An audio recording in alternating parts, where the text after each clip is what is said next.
Assalamualaikum warahmatullahi wabarakatuh. Perkenalkan, nama saya Amar Saiful Al-Azwar dengan NIM 22002006. Di sini saya izin melengkapi tugas akhir dari manajemen satuan pendidikan dengan dosen pembimbing yaitu Ibu Dr. Sulasri SPD MPD. Yang dimana pada video kali ini saya mendapatkan sumber dari buku sumber yaitu kurikulum tingkat satuan pendidikan. Di sini buku ini juga membahas banyak sekali yang berhubungan dengan manajemen satuan pendidikan, terutama pada bab satunya yang mendefinisikan konsep dasar manajemen satuan pendidikan. Kemudian pada bab 2 juga buku ini juga membahas tentang gaya-gaya kepemimpinan dalam manajemen satuan pendidikan. Kemudian pada bab 3 juga membahas tentang manajemen satuan pendidikan sekolah dengan hubungan dengan masyarakat. Buku ini terdiri dari 10 bab. Jadi pada video kali ini saya akan mencoba meringkas bab 1, bab 2, dan bab 3. Yang pertama, kita tahu bahwa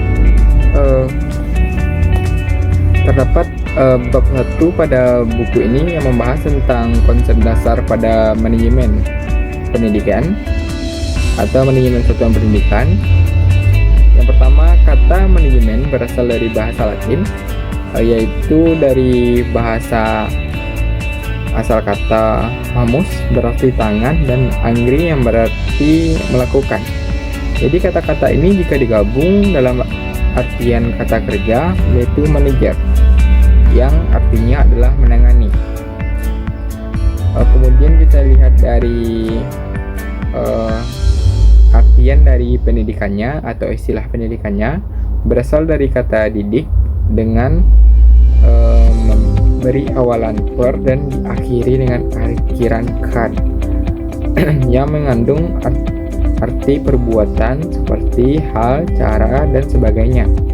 Istilah pendidikan juga berasal dari bahasa Yunani yaitu pedagogi yang berarti bimbingan yang diberikan kepada anak. Kemudian istilah juga diterjemahkan dalam bahasa Inggris yaitu education yang artinya juga pendidikan.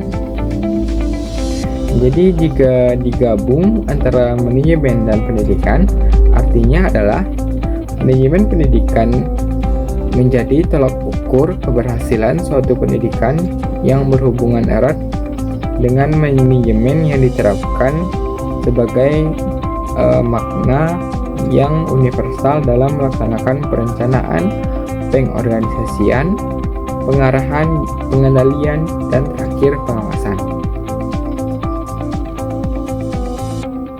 Kemudian dari uraian yang di atas tadi, kata manajemen dan pendidikan, maka dapat disintesiskan manajemen pendidikan adalah pribadi atau sekelompok orang yang menggunakan perencanaan, pengorganisasian, pengarahan, pengendalian, serta pengawasan sumber daya secara efektif dan etis untuk mengembangkan potensi dan kepemimpinan dan membentuk watak agar menjadi manusia yang beriman, bertakwa kepada Tuhan Yang Maha Esa, berakhlak mulia, sehat, berilmu, cakap, kreatif, mandiri, dan menjadi warga negara yang demokratis dan bertanggung jawab.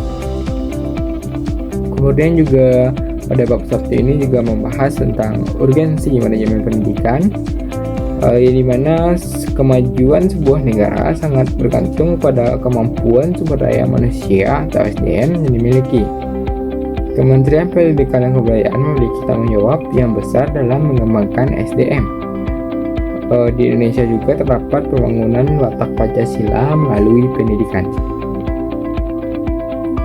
Kemudian hakikatnya, manajemen pendidikan merupakan proses kerjasama untuk mencapai tujuan pendidikan yang mengembangkan potensi diri, kemampuan, dan membentuk watak agar menjadi manusia yang beriman, bertakwa, dan bertuhan Yang Maha Esa, berakhlak mulia. Kemudian juga terdapat pada bab 1 ini proses-proses sinergis pada manajemen satuan pendidikan. Yang pertama, proses pengarahan, proses keseluruhan, proses bekerja, proses pelaksanaan. Kemudian buku ini juga membahas pada bab 2-nya, yaitu kita bisa melihat dari bab 2 yang membahas tentang ruang lingkup manajemen pendidikan. Yang sama-sama kita lihat, buku ini juga membahas yang pertamanya adanya peserta didik yang dalam artian adalah yang menduduki tempat yang sangat penting karena semua kegiatan di sekolah pada akhirnya ditujukan untuk membantu siswa mengembangkan dirinya secara optimal.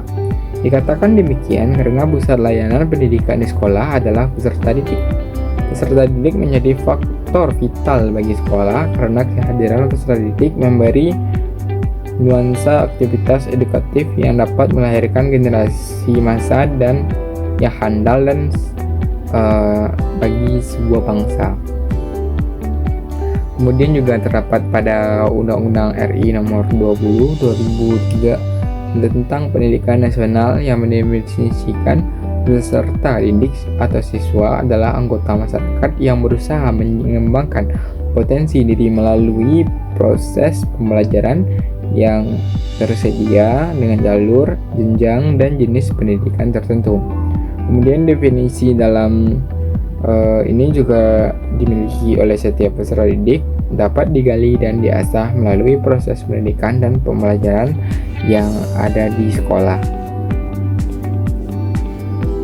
Kemudian pada bab 2 ini juga membahas tentang manajemen kurikulum dan personalia. Yang pertama, manajemen kurikulum. Proses pembelajaran tentunya memerlukan materi sehingga kegiatan pembelajaran dapat dilakukan di sekolah. Materi yang dimaksud adalah kurikulum. Kurikulum adalah jantung pendidikan atau kurikulum is the heart of education karena kurikulum merupakan pedoman penyelenggaraan kegiatan pembelajaran yang memberikan makna bahwa di dalam kurikulum terdapat bantuan interaksi antara peserta didik dan peserta didik. Baik, pada bab 2 ini juga membahas tentang manajemen tata usaha dan hubungan masyarakat. Di sini kita akan membahas yang pertama dulu tata usahanya. Tata usaha di sini adalah merupakan ujung tombak pelayanan jasa pendidikan suatu lembaga, yaitu dengan badan administrasi pendidikan yang ada di sekolah yang secara langsung menangani pelayanan yang ada di masyarakat maupun eksternal. Sekolah yang mempunyai tugas atau fungsi yang melayani pelaksanaan pekerjaan operasional untuk membuat keputusan atau melakukan tindakan yang tepat dan membantu kelancaran perkembangan organisasi sebagai satu keseluruhan. Kemudian kita juga melihat pada bab 2 ini adanya manajemen hubungan masyarakat, yang artinya adalah sekolah dapat memerankan fungsi secara maksimal apabila dilakukan oleh semua komponen yang bertanggung jawab dan menyelenggarakan pendidikan, yaitu keluarga, pemerintah, dan masyarakat. Lembaga pendidikan keberadaannya sangat dibutuhkan oleh masyarakat, terutama padanya lembaga pendidikan agar menyelenggarakan semua pihak, pemerintah, keluarga, dan masyarakat yang keberadaannya sangat dibutuhkan oleh sekolah. Pada hakikatnya, kualitas pendidikan tidak lepas dari adanya bentuk kerjasama antara sekolah dan masyarakat. Kemudian terakhir saya juga membahas pada bab 3 pada buku ini, yang dimana juga membahas manajemen berbasis sekolah. Kemudian juga membahas kepemimpinan yang ada pada satuan pendidikan. Jadi pada bab 3 ini juga membahas dua topik besar atau yang sangat berhubungan dengan manajemen satuan pendidikan. Yang pertama yaitu pengertian kepemimpinan pendidikan. Secara umum definisikan sebagai kemampuan dalam kesiapan yang dimiliki oleh seseorang untuk dapat mempengaruhi, mendorong, mengajak, menuntun, menggerakkan, mengarahkan, dan jika perlu memaksa yang lain atau kelompok untuk menerima pengaruh tersebut untuk selanjutnya sesuatu yang dapat membantu tercapainya suatu tujuan tertentu yang ditetapkan. Jadi juga di dalam buku ini juga terdapat dari para ahli juga dapat disimpulkan bahwa kepemimpinan adalah sekumpulan dan serangkaian kemampuan dan sifat-sifat kepribadian, termasuk di dalamnya kewajiban, dan dijadikan sebagai sarana dalam untuk meyakinkan yang dipimpinnya agar mereka mau dapat melaksanakan tugas-tugas yang dibebankan kepadanya. Kemudian juga terdapat fungsi-fungsi kepemimpinan dalam pendidikan ini.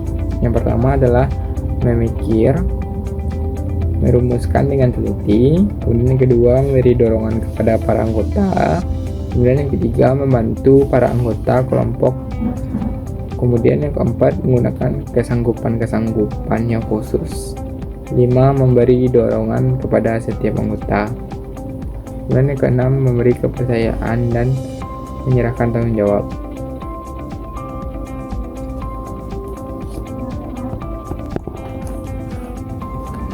Jadi dapat disimpulkan buku ini juga sangat banyak membahas tentang manajemen satuan pendidikan.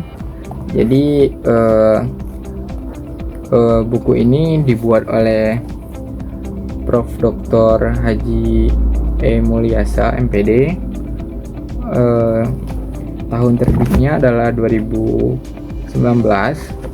Di sini saya pinjam dari perpustakaan jurusan atau perpustakaan FIP. Jadi mungkin hanya itu untuk tugas atau presentasi video saya. Jadi jika ada salah penyampaian atau kata-kata yang kurang pas, saya minta maaf. Di sini saya hanya untuk melengkapi tugas akhir dari mata kuliah yang saya ampu. Mungkin hanya itu. Billahi taufiq wal hidayah. Assalamualaikum warahmatullahi wabarakatuh. Terima kasih.